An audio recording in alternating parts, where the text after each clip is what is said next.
Hello and welcome to a new video. In today's video, we're going to take a look at a legend run here with a very interesting Pokemon. We're going to have here the Shadow Bastiodon, fully XL, and it's a rank 1 possible spread here, so it's going to be basically the best possible Shadow Bastion that you're going to have here, and this is going to be a very interesting team here. We're going to have the gameplay from PvPatrick, shoutouts to you as well. Also, it is a bit of a toxic team, but they also hit legend, I think, last season with Shadow Driftloon, so I think they're kind of allowed to do that. But yeah, let's take a look here on what Shadow Bastion can do. Bastion itself, definitely one of the strongest Pokemon that you can currently run. Interesting to go into your Melamar against the Dark-type Pokemon. That's something I haven't seen yet, but I guess maybe the fast move pressure would have been already enough at that point. You're going to get out the opponent's Wigglytuff. I guess maybe it's like a very common combination to have the Wigglytuff in the back there. And now you're going to be able to still take the hits here with your Bastiodon, as while your Shadow, you're still going to have a lot of bulk and enough farm down potential here to get to even another move against the opponent's Steelix. Where, of course, you're going to be able to now go into your Toadscroll, a Pokemon that is going to be able to completely hardwall the fast move of the opponent while doing some super effective fast move pressure. And with this is going to be a very good matchup for you. You're going to have here the Mighty Yana coming in, and we're going to have the full farm down, as well as, you know, the Steelix going down. Next up, we're going to have the Altaria in the lead. This is going to be a very positive matchup, of course, for the Bastiodon, as they swap out into the Corviknight. Corviknight is doing some solid fast move damage here, and you kind of need to have a little bit of at least an advantage in order to have some play with your backline.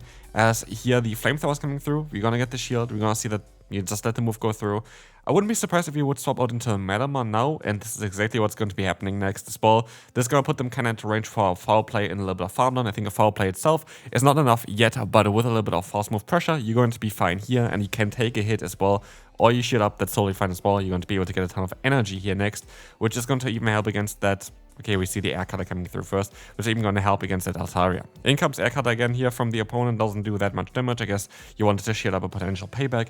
And in comes the Altaria, which is going to take some solid damage from the foul play, and you should be even able to reach another foul play in time, which might even force a shield from the opponent or need even the KO, which is kind of funny because, as you're going to see as well, that's doing a lot of damage.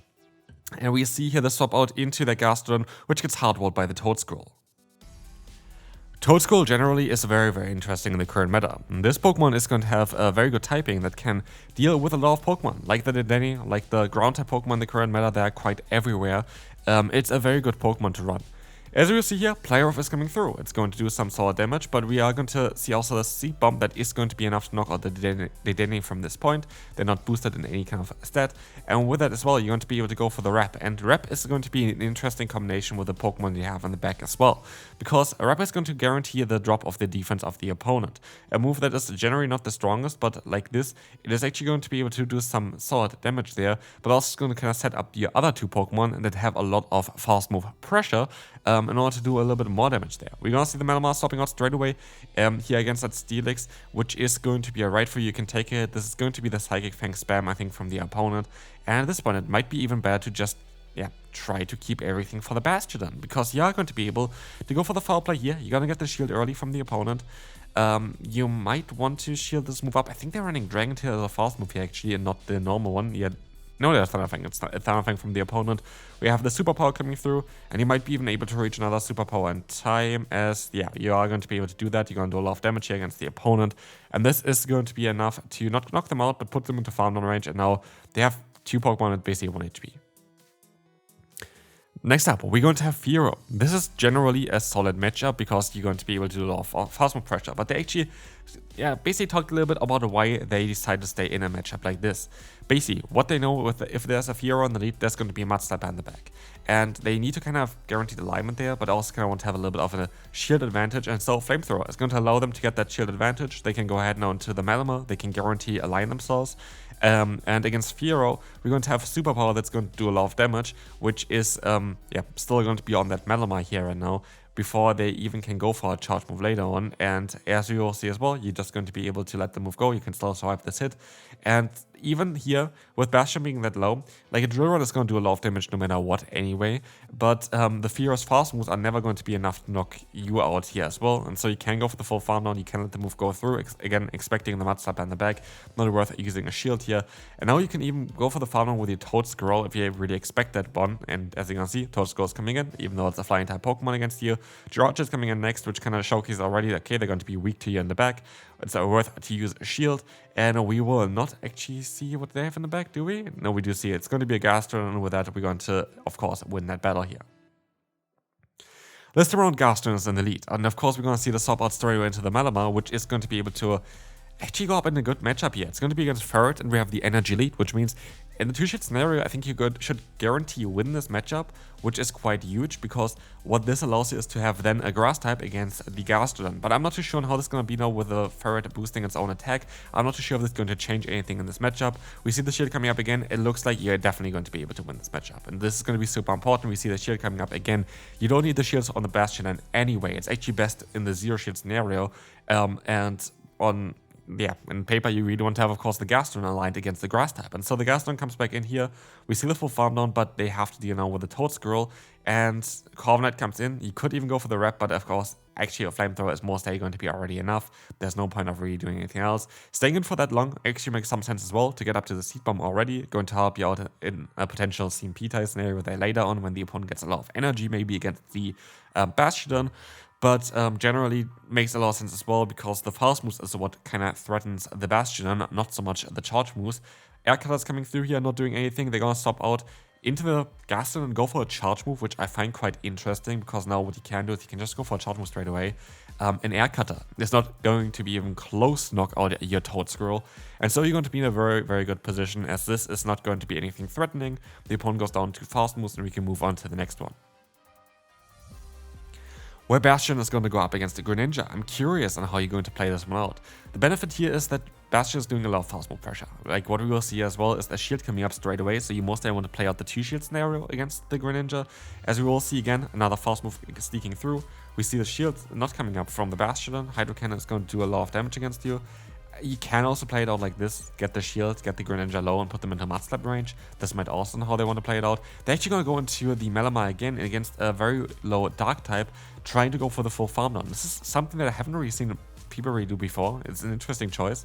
And we're going to get out the Florges, which is generally a bit of a trickier Pokemon here now in this scenario. I am curious if you're going to be able to win this battle, because you don't have the best answers to Florges anymore. It's not that like Florges is going to be the worst Pokemon you could ever imagine with this team, but it's quite tough right now, because now they're going to drop your attack already. We're going to have the Seed Bomb coming through. This is not going to be enough to knock them out at all, and they're going to be able to get to another move here, which you have to let go as well. You might even want to swap out into your Bastiodon maybe to clear the debuff eventually. But we see the full farm run from the Toad Squirrel first. In comes the Clodsire. You're not doing a lot of damage here, and so you kind of have to try to catch the move onto the Bastiodon, which doesn't work out, as the opponent goes not for the Earthquake or anything, and this they're going to go for the Sludge Bomb, which makes sense. You're still forced to go into your Basti. You're still trying to go for a Flamethrower, which is going to be on a CMP tie. That is going to look quite bad for you. Earthquake is coming through. The damage would have been kind of nice, but then again, it's very likely that you would have not been able to win this battle anyway, so... yeah, good game to the opponent. This is going to be a loss, as the rep is not going to be enough to knock out the opponent there. And they still had another Pokemon left as well, so good game. Next up, Bastion against a Abomasnow. This is going to be alright. This is going to do some sort of damage, and Feraligatr comes back in here, where we will see the Stone Edge hopefully coming in, but as you see as well, there's going to be a no-shield and a Hydro Cannon launching. We see this quite commonly here in the battles as well, that this trainer decides to kind of just use the Bastion in order to do some damage and maybe gain a shield advantage, but not so much caring too much about the health of the Bastiodon, which makes sense because in a lot of matchups, Bastion just kind of sits there and just fast move damage and doesn't really care too much about the opponent's fast move damage, so even if it gets low, it still has a lot of times some potential. And here we're going to see a Azumarill. That is going to be not as ideal. Azumarill, of course, going to be a Pokemon that has quite some play against this team, especially with Ice Beam still as coverage against your Toad Squirrel. It's going to be a bit annoying, but we see another foul play coming through. I think Superpower does a little bit more damage than a foul play in theory, but here, if you stay in like this anyway, it's going to be better to play it like this as well. Do we see the Toad Squirrel? We do see the Toad Squirrel. We have the Ice Beam here, of course. You're going to no-shield. That's kind of interesting. This is not going to knock you out, for sure not. But there is going to be that Abomasnow. Of course, you kind of needed the Bastion Fort. But this is not looking that great for you. I think you have to no-shield this one as well, expecting the Weather Ball, Ice, and hope for the best that Bastion can somehow pull through. But we see the short move coming through. This is not going to work out, though, because I still have the shield, and your Toad Squirrel is a bit too low. Tough matchup. Well, let's move on to the next opponent, where we're going to see a Shadow Charizard. In comes the Cradily, and this is going to be still a very solid matchup for you, so you don't really need to worry too much about it. you're going to be able to go for a Stone Edge. And I also think you're very likely going to like look into soaking up the damage from the Cradilly. As we will see here, the charge move coming through, that's going to be the Grass Knot doing some solid damage. And then comes now the Melima. Melima is guaranteed to win this matchup here. You can take a hit even from this Cradilly as well. And you are going to still have even coverage against that Charizard with Foul Play, which is going to do some nice neutral damage. So it's not too bad there either. So you're going to be able to still hit them quite hard. And of course, they're going to be able to go for the full farm down against you and get up to a Blast Burn against whatever comes in afterwards. Very likely it's of course going to be that Bastion. You're still going to be in the right spot, as a Smackdown is going to do most likely around like half of the remaining health here. Maybe even a little bit more. Let's see. Yeah, even more than half of the remaining health. You can let the move go. You can still survive that hit as well. Blast Burn is coming through. We see the swap out here into the Gastrodon, and it makes sense. If you have a Flyer in the lead, there's very likely going to be a ground type in the back, and this is why they play this matchup out like this. They're expecting the ground type when they have a Flyer in the lead, which makes sense. It's just such a good combination currently. Flyers being mainly weak to like Rock and Steel type Pokemon that you can just beat with those ground types mainly being weak to Grass type Pokemon, which you can beat with those flying type Pokemon. It just works out quite well, but if you can predict it and if you have a team that can counter it, it's very tough. So let's take a look here now in the second to last battle, where we will have Bastion against a Cradilly. This is going to be generally a matchup that is going to be alright. Corviknight comes in, we have the Flamethrower coming through. This is going to be okay for you as the shield is not coming up. This is going to be just the normal payback. That's okay. We have another Flamethrower now coming through against the opponent. This is doing some solid damage, and we have now the swap out into the Melima, which is going to be alright. We're going to have here the no shield coming up. It's going to be the payback again. We have the full farm down, but there's the Marowak coming in. Foul Play is going to come through. This is going to be a lot of damage, but we see the shield coming up as well. And again, you have a perfect answer in the back. You still survive a hit here, I think. Bone Club shouldn't be enough. It should put you in the farm down range, but you can still go for a Superpower, which again, as I said before, is doing a little bit more damage than the Foul Play does. And we see here, of course, a swap into the Toad School. Now you have the perfect alignment there. You don't have to shield anything here, as both the Rock Slide as well as the Mud Slap and the Bone Club are all going to be debuffed at resistant moves here, basically. As I swap out into the Cradilly, I don't know if he had like lag there or something, I'm not too sure, but we will see here the no shield from the Bastiodon, as it can still take Grass Knot. You should be able to reach the Stone Edge in time, and this should put them also into range for a Seed Bomb, plus maybe one Mud Slap on that Toad Scroll. As we'll see as well, that is definitely Seed Bomb range. They try to go for the full farm or something here, but that's not going to work out. I'm curious on if they would get to another move here, so you go for the charge move instead. That is going to go up against the Corviknight. That's going to be lost. There's nothing that you can do against the Corviknight, or is it? The Corviknight is going to go down actually here because they had next to no HP anymore. And now it's Marowak coming back in. You win the CMP. You lose the CMP there actually.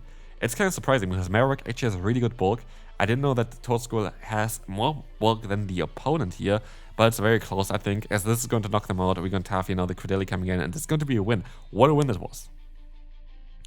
Rise to the occasion here, another fellow YouTuber as well, and also a fellow caster. We're going to see here the Corviknight, and we had a non-Shadow Dragonite, a Dragonair, which is quite interesting. We're going to have here Payback coming through, doing some solid damage, and the Flamethrower is going to come in next, which is going to do quite a bit. This is going to very likely get shielded exactly, and we have now the Melima coming in. We had the play already previously where we had yeah, the Foul Play doing not enough damage, just generate to knock them out, but enough to farm them down. And just generating this play is already something we've seen previously here. As we see as well, they're going to go for another Air Cutter, that's fine. Foul Play is going to be enough here anyway, and they're going to go into Clodsai, which is actually a very good matchup for you. And what you can do as well is you can swap out later into the Toad Scroll. You have Force Move Pressure here, and as you see as well, they want to keep the energy, and this is looking really good for you. Like, there's next to nothing that I would be worried about here. If they run Sludge Bomb, it's going to do some sort of damage, but they actually run Stone Edge and the Earthquake, which means you can go for the full farm down. There's nothing that you have to be worried about at all. There's nothing they can do. Another Earthquake is coming through. And now you have, yeah, basically 2 reps stored, which is going to be great here against the Corviknight as well. This is going to do some solid damage, especially with the Mud Slap coming in now. And another rep is going to drop the defense even further for the opponent.